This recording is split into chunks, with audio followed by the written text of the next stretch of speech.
Kilala mo ba si Lara Villanueva? Opo, girlfriend ko siya. Alam mo bang natagpuan siya kagabi? Patay? Pagod na ako, Michael. Ilang beses ko bang sasabihin, hindi ako baliw. Diyos ko naman, Lara. Hindi ko sinasabing baliw ka. Pero may mga bagay kang sinasabi na hindi nangyari.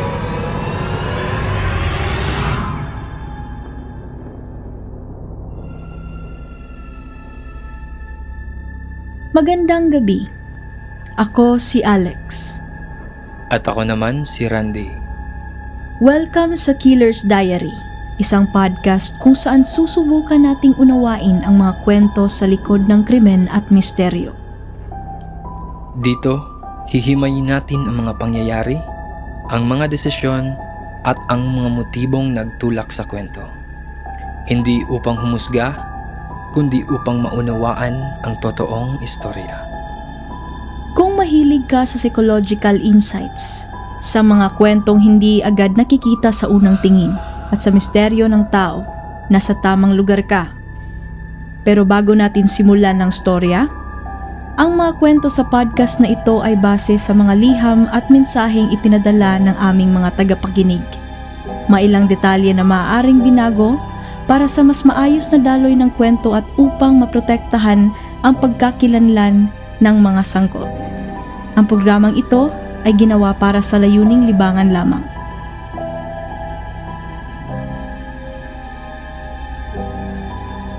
Paano kung may mga bahagi ng alaala mo na nawawala?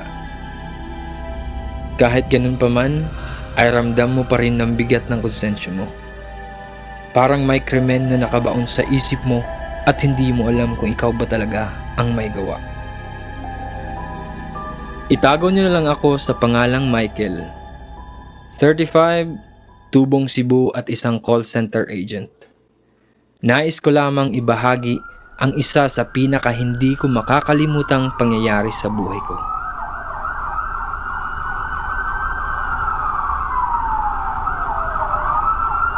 At sa gabing ito, ramdam ni Michael ang bigat ng bawat alaala niya. Nagulat na lang siya kung bakit siya dinala sa interrogation room ni Detective Ramos.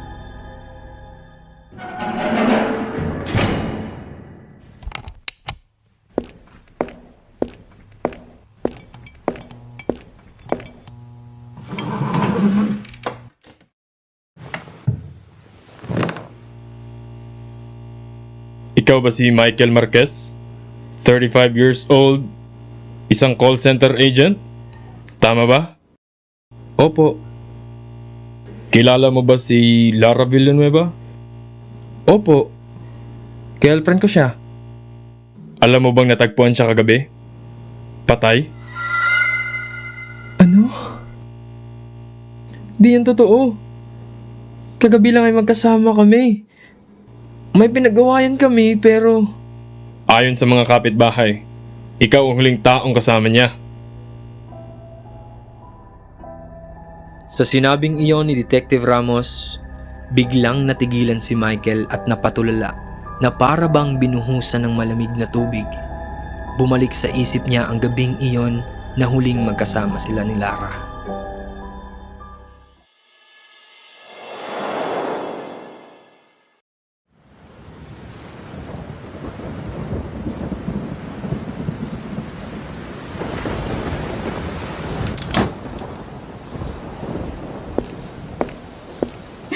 Pagod na ako, Michael. Ilang beses ko bang sasabihin, hindi ako baliw.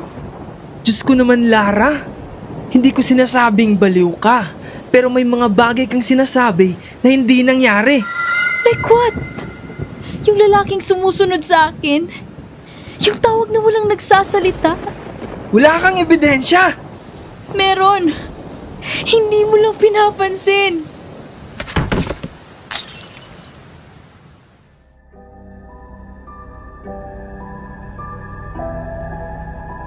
Sumasabay pa rin sa utak ni Michael yung lagapak ng baso. Parang paulit-ulit na eksenang ayaw tumigil. At habang sinusubukan niyang alalahanin kung sino ba talaga ang may hawak ng baso, parang bigla siyang natauhan nung tanungin siya ni Detective Ramos. Michael, narinig ka raw ng kapitbahay na sumisigaw. Hindi ba normal yun? Nagtatalo lang kami. Normal din ba ang dugo sa manggas mo? Sa sinabing iyon ni Detective Ramos, bumigat ang hangin sa paligid ni Michael.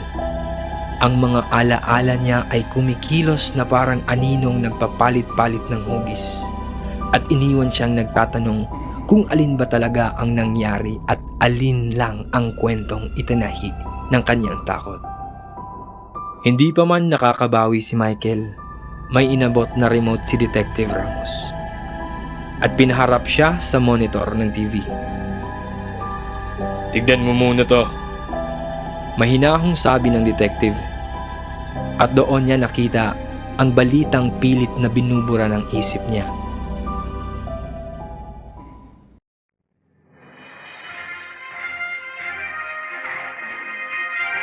Natagpuan ang bangkay ni Lara Villanueva kagabi sa kanyang apartment.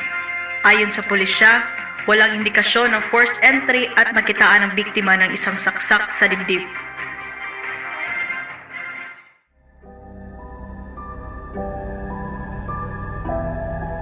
Nang matapos ang balita, tinitigan ni Michael ang monitor hanggang sa unti-unti itong mamatay. At saka muling tumuon ang mundo sa boses ni Detective Ramos. Michael, may mga pagkakataon ka bang nawawala ka sa sarili mo? Ha? Anong ibig mong sabihin? 3 months ago, nagkaroon ka raw ng minor car accident. Posible ba na nagka-head trauma ka nun? Wala ka ba talagang naaalala tungkol doon? Wala talaga akong maalala. May mga bagay kang hindi maalala. Tama ba? May mga gabi nagigising ako na wala akong maalala.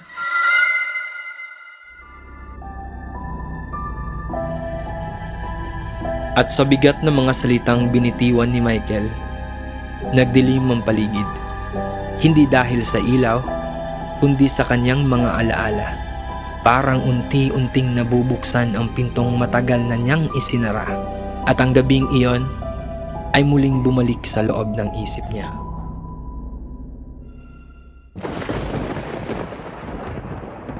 Michael, pagod na ako.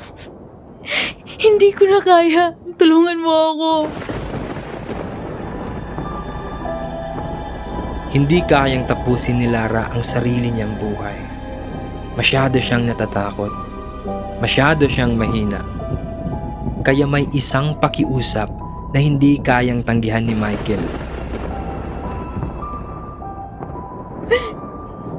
Hindi, Lara. Hindi ko kayang gawin yan. Please, ikaw lang meron ako. Ipinahawak ni Lara ang kutsilyo kay Michael at itinulak ito ni Michael sa dibdib ni Lara. Hindi dahil gusto niya, kundi dahil iyon ang huling bagay na hinihiling ni Lara para matapos ang kanyang paghihirap.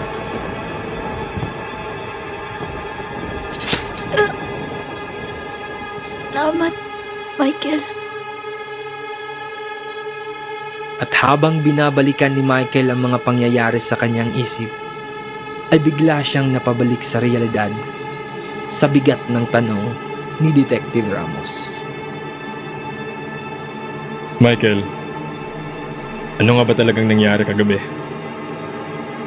Bago pa man nagtanong si Detective Ramos, ay naalala na ni Michael ang lahat ng nangyari ng gabing iyon. Hindi aksidente o galit man ang dahilan, ngunit isang pakiusap na hindi niya kayang tanggihan.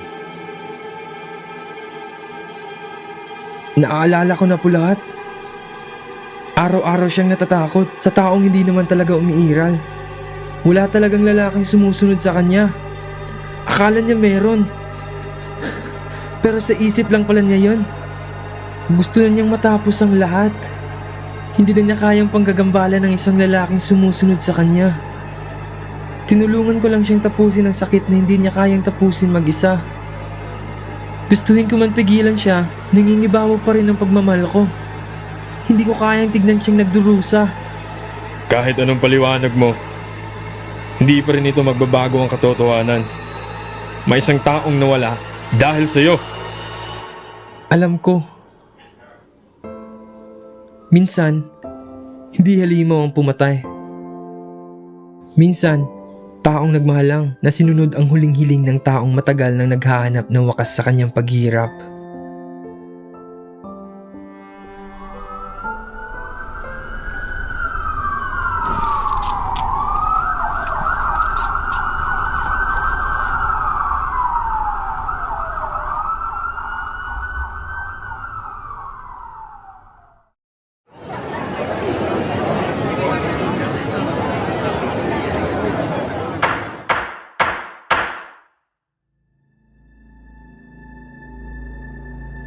Sa kaso ni Michael, kinilala ng korte ang nangyari, ngunit nangibabaw pa rin ang batas. Siya ay nahatulan ng 12 taon na pagkakulong dahil sa pagpatay kay Lara. Matapos ang 10 taon sa loob ng kulungan, siya ay pinalaya dahil sa mabuting asal. Ngayon ay malaya na siya. Ngunit may mga bagay na hindi kailanman naging malaya sa kanyang konsensya. Hanggang ngayon, hindi pa rin niya lubos na matanggap ang nangyari noong gabing iyon. Kaya sa kasalukuyan, nililibang na lamang niya ang sarili sa mga simpleng bagay na maaaring magbigay sa kanya ng kaunting saya. Mga sandaling pilit niyang hinahanap kahit minsan ay sa pilitan lamang ang ngiti. At doon nagtatapos ang kwento natin ngayong gabi. Isang paalala na hindi lahat ng krimen ay ipinanganak sa galit. Minsan, nagsisimula ito sa sakit na matagal nang kinikimkim. Kung nagustuhan nyo man ng kwentong ito, huwag kalimutang mag-follow at mag-share ng podcast na Killer's Diary. At kung mayroon kayong kwentong nais ibahagi, maaari kayong magpadala ng inyong liham sa killersdiary@gmail.com. Maaaring ang sunod na kwento na maririnig dito ay mula sa inyo. Hanggang sa susunod na kwento, paalam at mag-ingat kayo sa dilim.